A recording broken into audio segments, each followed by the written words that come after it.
দিনাজপুরের বিরল উপজেলার কড়াইল বিলের ৩ শতাধিক আম গাছ কেটে ফেলার অভিযোগ উঠেছে মুক্তিযোদ্ধা সংসদের সাবেক কমান্ডার ও বিএনপি নেতা মোকসেদ আলী মঙ্গোলিয়ার বিরুদ্ধে।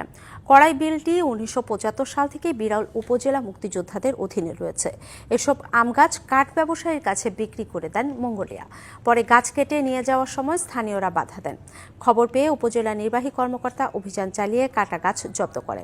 তিনি জানান, সব গাছ কাটা বা বিক্রির ক্ষেত্রে সংশ্লিষ্ট কোনো দপ্তরে অনুমতি নেওয়া হয়নি। এদিকে অভিযুক্ত জানান, তাদের সংগঠনের সভায় সিদ্ধান্ত নিয়েই গাছ কাটা এবং বিক্রি করা হয়েছে।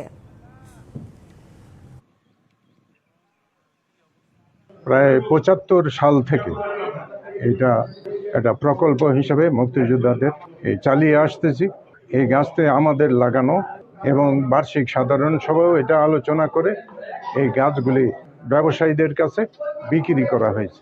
পুরোই বিলটা রয়েছে, এখানে আমরা মুঠোফোনের সংবাদ পেয়ে থাকি যে এখানে বেশ অনেকগুলো গাছ কাটা হয়েছে, সাথে সাথে জব্দ করে এবং গ্রাম পুলিশকে দিয়ে তত্ত্বাবধানে রাখা হয় যাতে সেগুলো হারিয়ে না যায় বা চুরি না হয়।